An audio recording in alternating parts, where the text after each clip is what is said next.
Bismillahirrahmanirrahim. Assalamualaikum warahmatullahi wabarakatuh. Alhamdulillahi rabbil alamin. Hamdan lakallahumma ala alaikal jasimah wa ala ni'amikal azimah.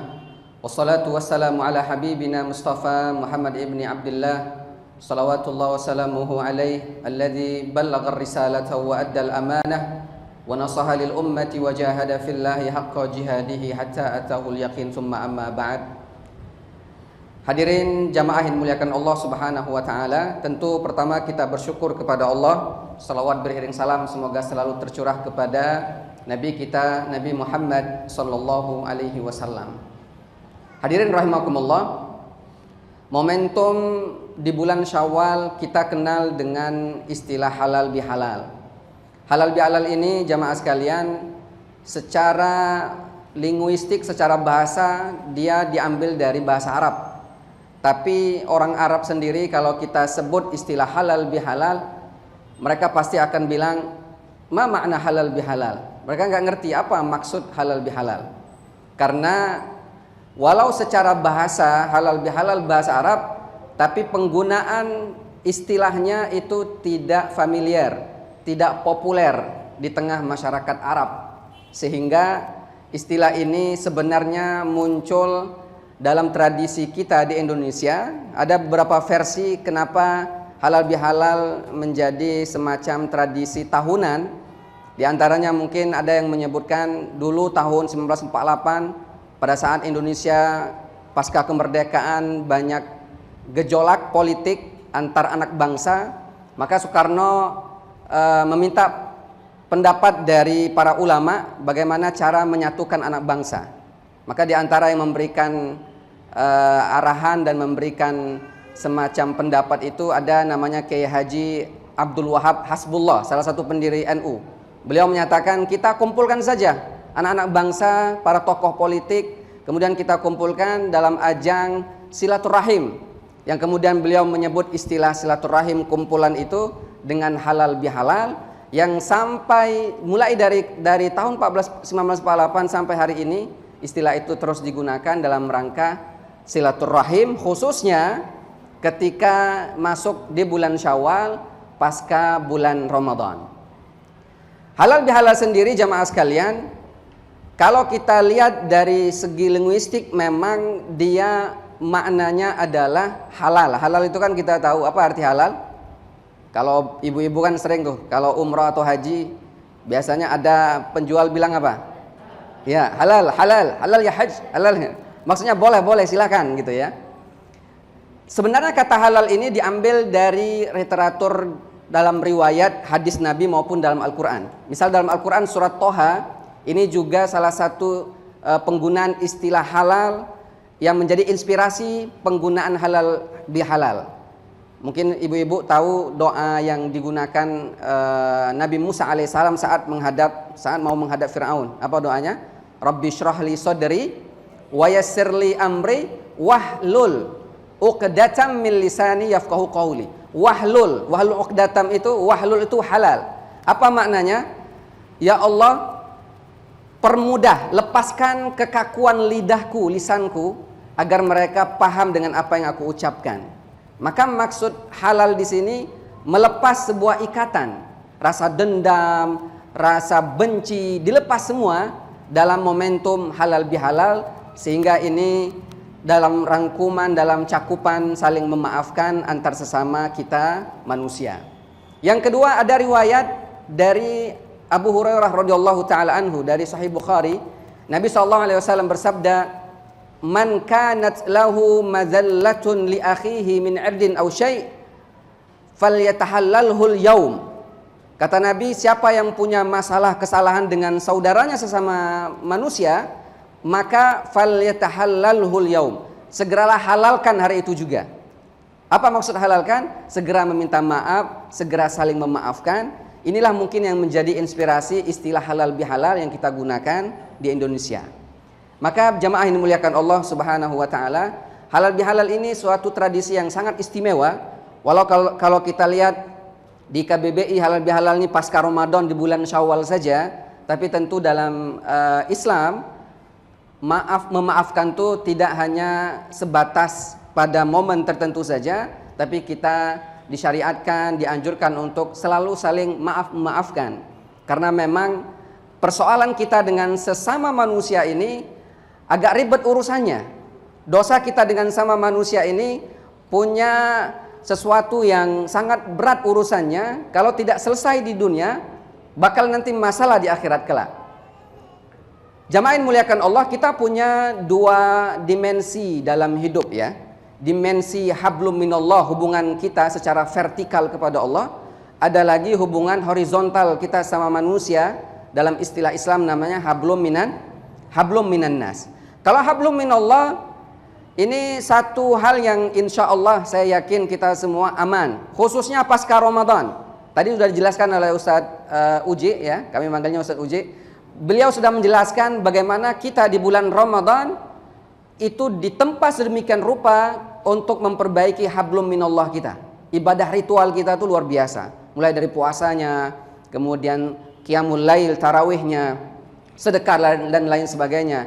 Itu bagian dari cara kita untuk memperbaiki hubungan kita kepada Allah. Dan jika ada persoalan dengan Allah, ada dosa kita dengan Allah, maka kita bisa menempuh cara yang sedikit agak lebih mudah, dalam tanda kutip ya, bukan berarti ini meremehkan, tapi akan lebih mudah. Para ulama menyebut paling tidak ada 3 syaratnya. Satu syaratnya, kalau ada dosa kepada Allah, segera menjauhi dosa itu. Kalau misalkan nih, kalau dosanya dosa maksiat, ya jauhi dari maksiat itu. Kalau dosanya misalkan main judi, berhenti main judinya, berzina, berhenti zinanya. Itu syarat pertama kalau ingin bertaubat minta ampun kepada Allah. Nomor 2, an-nadam ala fi'lihi. Syaratnya agar dosa kita diampuni Allah itu, kita menyesal melakukan perbuatan itu. Menyesal. Sehingga kita merasa sedih pernah melakukan dosa maksiat itu. Ya kan? Maka kalau itu yang kita lakukan, insya Allah dosa kita akan diampuni Allah. Nomor 3, al-azmu ala adamil audati fi'lihi. Kita berazam, berniat dengan azam yang sangat kuat untuk tidak lagi melakukan dosa yang sama di kemudian hari. Cukup dengan 3 ini. 1, tinggalkan dosa itu. 2, menyesal melakukan dosa itu. 3, berniat tidak lagi melakukan dosa itu. Kalau itu yang kita lakukan, dosa kita kepada Allah insya Allah diampuni. Tapi kalau dosa kita sesama manusia, tidak cukup 3 ini. Tidak cukup kita tidak lagi menzolimi dia, tidak lagi menyakiti dia. Tidak cukup kemudian kita nyesel pernah nyakitin dia. Tidak cukup kemudian kita berniat tidak mau lagi melakukan kezoliman, menyakiti dia. Ada satu lagi hal yang wajib untuk kita penuhi agar dosa kita sama manusia diampuni Allah. Apa itu? Meminta maaf kepada orang yang bersangkutan.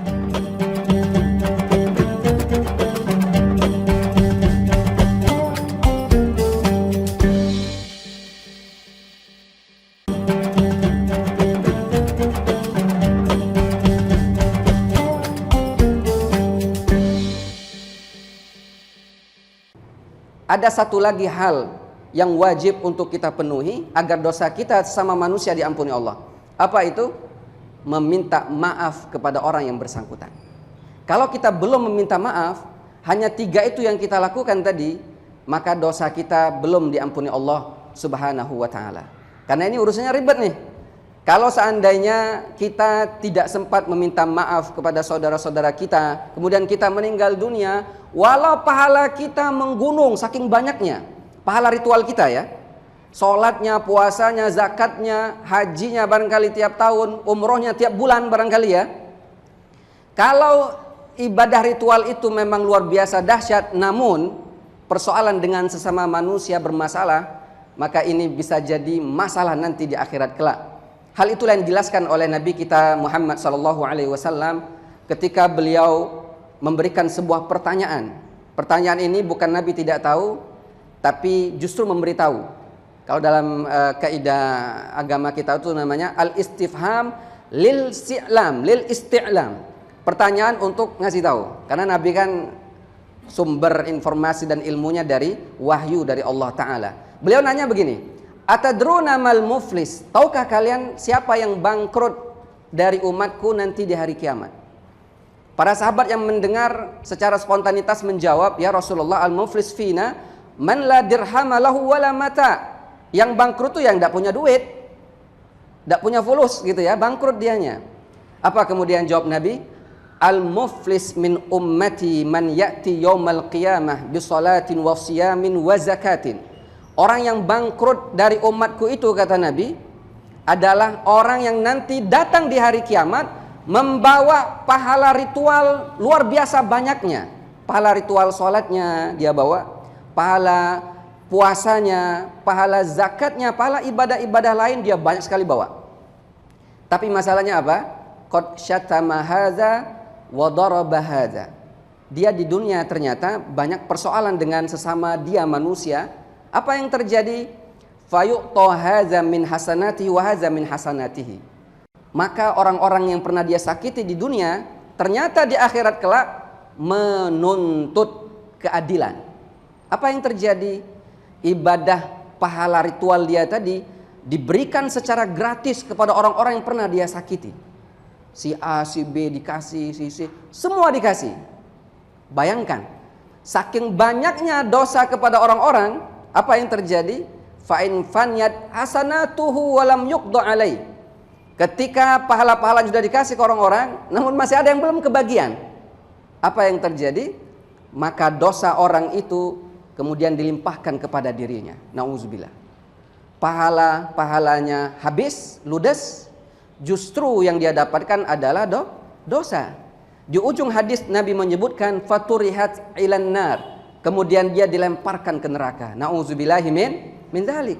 Jamaah sekalian, ini tentu jadi catatan buat kita betapa mengerikannya andai kita bermasalah dengan sesama kita manusia. Karena itu konsep Islam tegas dan jelas. Kita harus seimbang antara hablum minallah dan hablum minan nas. Hubungan kita pada Allah harus baik. Artinya ritualnya harus dijaga tuh. Salatnya, puasanya, zakatnya harus dijaga dengan semaksimal mungkin. Nomor 2, jangan lupa untuk dijaga juga hablum minan nas. Hubungan kita sama manusia. Karena kalau ada persoalan, segeralah meminta maaf. Makanya momentum Syawal biasanya digunakan oleh kita di umat Islam di Indonesia sebagai tradisi saling memaafkan. Yang tadi kita gunakan istilah halal bihalal. Kita saling memaafkan. Momentum ini baik sekali untuk dimaksimalkan. Karena ada sebagian orang yang kalau tidak ada momentum agak segan minta maaf ke orang. Ini kenapa kok tiba-tiba minta maaf nih, ada apa gitu ya. Tapi kalau momentum Syawal, maka ceritanya ini dalam rangka halal bihalal, saya mohon maaf lahir dan batin. Tapi ingat, ucapan maaf itu tidak hanya formalitas terucap di lisan, tapi juga harus disertakan dengan hati yang tulus. Betul-betul kita meminta maaf kepada yang bersangkutan karena pernah menzolimi, menyakiti orang tersebut. Dan ini adalah kesempatan emas, jamaah sekalian. Kapan lagi nih? Karena momentum Syawal masih ada. Silahkan datangi orang yang pernah kita sakiti, datangi orang yang pernah kita zolimi, langsung minta maaf kepada yang bersangkutan. Jangan cuman datang hanya untuk makan-makan gitu ya. Masih ada nggak nih opor gitu ya? Masih ada kue nggak nih? Kue lebaran. Tapi kita dalam rangka untuk meminta maaf kepada yang bersangkutan. Jadi masalah andai saja orang tuh nggak ada lagi, gitu ya. Misalkan tetangga atau saudara kita ketika mau minta maaf, kontaknya nggak ada, WA-nya nggak karuan juga, alamatnya juga nggak jelas lagi, udah pindah. Apa yang bisa kita lakukan? Sulit akhirnya, gitu ya. Walaupun tentu ada solusinya.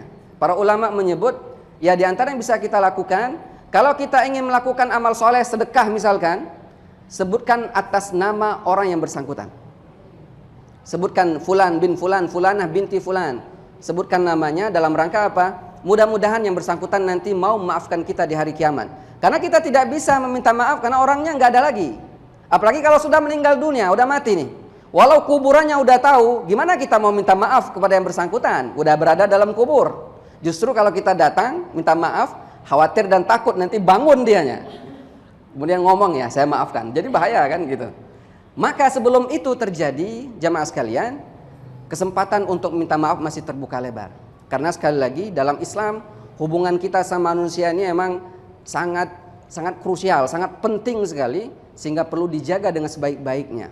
Makanya di Al-Quran itu ada beberapa ayat yang secara tegas Allah mengingatkan kepada kita untuk menjaga hubungan sesama kita manusia, dijaga mulai dari lisan kita. Karena biasanya yang jadi persoalan antar kita sama manusia ini adalah lisan. Lisan yang tak terjaga suka kemudian menyakiti saudara kita, yang ketika tergores di hati sulit untuk diobati. Ada pepatah Arab menyebutkan, yurja li jurhis sayfi bur'un wa jarhud dahru majrahal lisan. Kalau pedang melukai tubuh masih bisa diharapkan sembuh, tapi kalau lisan melukai hati, kemana obat hendak dicari? Kadang ada orang itu kalau udah sakit hati sampai mati dibawa. Makanya nanti dia datang kalau malam-malam ngantuin yang bersangkutan, karena masih penasaran gitu ya.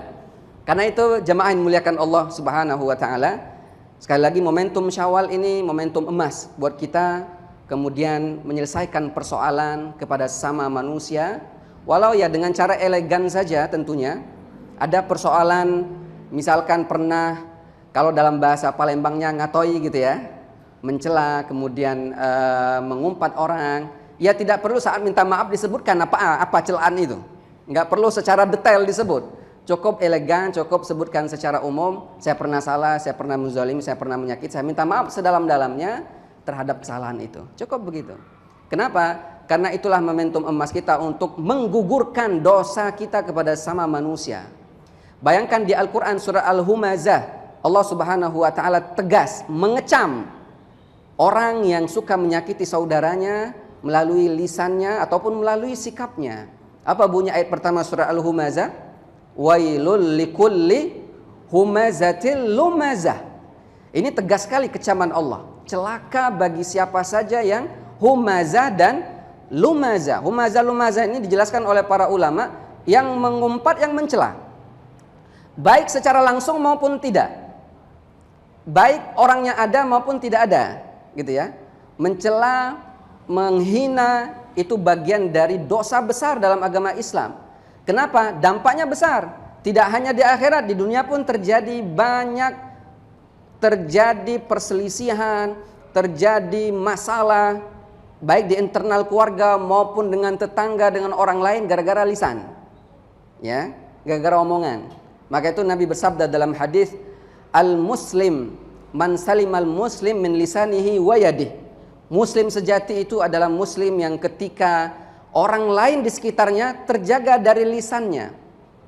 Ingat ya, lisan di sini dalam konteks modern sekarang tidak hanya ngomong melalui mulut, tapi bisa juga dengan ketikan jari di media sosial.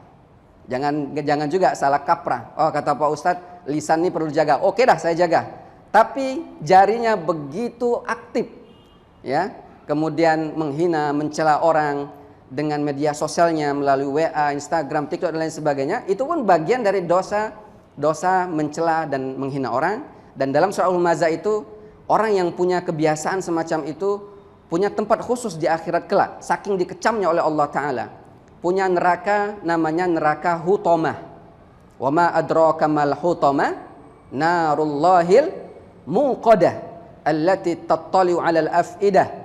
Neraka Hutomah yang disiapkan mereka yang suka mencela, menyakiti, mengumpat orang lain, yang neraka itu begitu panasnya yang kemudian membakar manusia sampai ke jantung hatinya.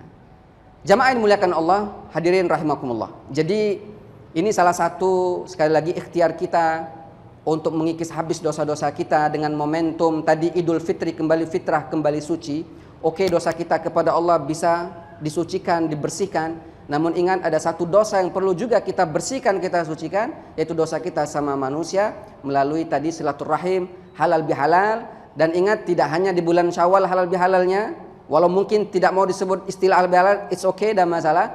Yang penting bahwa kita saling memaafkan, kemudian kita memaafkan, mudah-mudahan dosa-dosa kita, maksiat kita kepada sesama manusia akan diampuni oleh Allah Subhanahu wa taala. Amin. Amin ya rabbal alamin. Mungkin itu yang bisa kami sampaikan, mudah-mudahan jadi manfaat buat kita semua.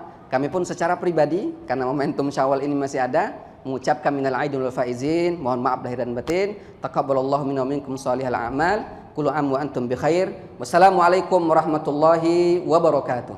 Waalaikumsalam warahmatullahi wabarakatuh.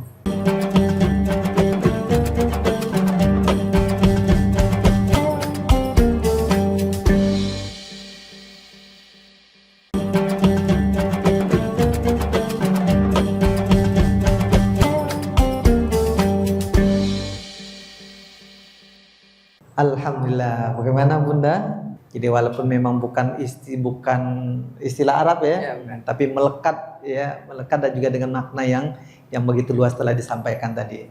Baik, dari dua penyampaian tadi seperti yang kami sampaikan, diberikan kesempatan Bunda-bunda soleha.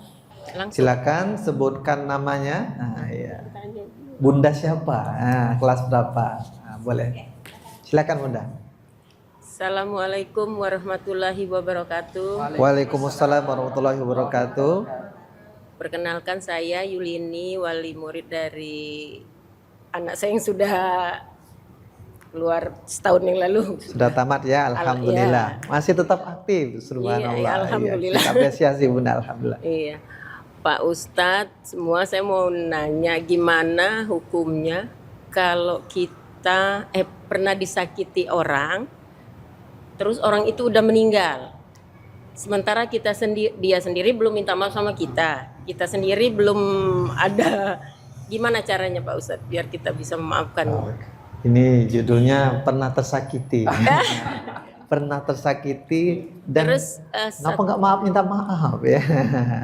Terus yang kedua, bagaimana hukumnya juga kalau kita sudah meminta maaf dan orang tersebut tidak memaafkan kita?